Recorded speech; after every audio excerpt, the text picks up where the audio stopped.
Bonjour à tous, j'espère que vous allez bien. On se retrouve aujourd'hui pour créer une animation de papier plié directement depuis Premiere Pro que vous allez pouvoir appliquer sur n'importe quelle image ou PNG. Donc pour commencer, on va avoir besoin de deux choses. La première va être une image sur laquelle vous voulez appliquer l'animation et la deuxième va être l'animation que je vais vous mettre en description. Donc sans plus attendre, on va prendre justement l'animation que vous avez téléchargée, qu'on glisse et qu'on dépose sur notre séquence. Ça va automatiquement nous créer une séquence. Ce qu'on va faire tout de suite, c'est qu'on va créer une nouvelle piste. Donc on fait clic droit, Add Track. Ça va nous créer une quatrième piste sur laquelle on va placer notre animation. Dès que c'est fait, on va aller chercher notre image qu'on va passer juste en dessous en piste 3. Un conseil, réduisez-la justement à la taille de votre animation. Et ensuite, très important, on va nester notre image car si on ne neste pas l'image, on va avoir soit l'image qui va pas apparaître entièrement à la fin de notre animation ou sinon on n'aura pas les bords blancs justement qui font cet effet de papier plié. Alors c'est une petite subtilité de Premiere Pro. Parfois quand les effets s'affichent mal ou qu'on n'a pas le résultat que l'on souhaite, des fois il suffit de nester pour que l'effet s'applique bien. On clique sur notre image, on fait clic droit,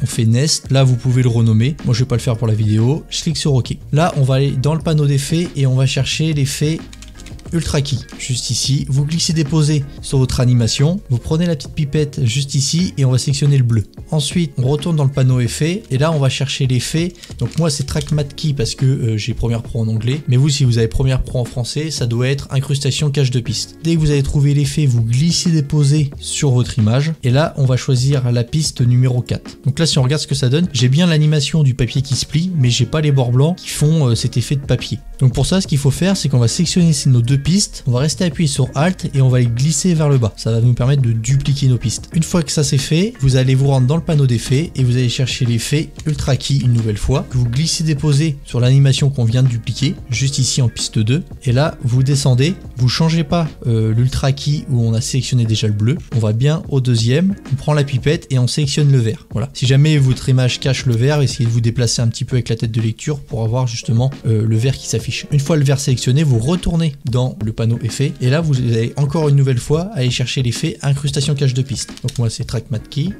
Je glisse et je dépose sur mon animation que j'ai dupliquée, juste ici. Et là, je vais sélectionner la piste numéro 3. Et là, si je me déplace, normalement, on voit que mon animation s'est bien réalisée. Le seul problème, c'est que là, vous avez votre image qui apparaît et qui se plie pour disparaître. Le seul problème, c'est que si vous voulez justement avoir cet effet de papier qui se déplie et qui se replie, ce qu'il vous suffit de faire, c'est que vous allez sélectionner toutes vos pistes. Vous allez faire clic droit, Nest, vous appuyez sur OK. Vous allez sélectionner votre séquence nestée que vous allez déplacer juste ici un petit peu plus loin dans la timeline. Vous restez appuyé sur Alt, vous cliquez sur votre séquence nestée et vous la déplacez, ce qui va permettre de la dupliquer. Moi je vais la remettre au début de ma séquence et là ce que vous allez faire c'est clic droit, speed et duration et là vous allez chercher reverse speed ou inverser la vitesse, en français ça doit être ça, et vous cliquez sur OK. Et là du coup si je lance mon animation et que je colle celle d'avant comme ceci et que je reviens au début,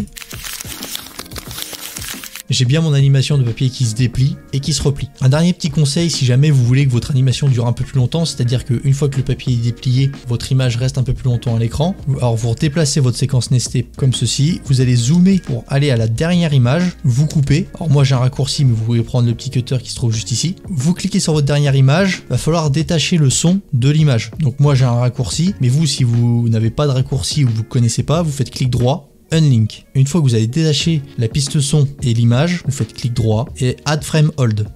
Et là, vous avez juste à glisser le temps que vous voulez. Donc, admettons, on va faire ça comme ça me semble bien. Et là, vous rapprochez votre dernière séquence et on va se remettre au début.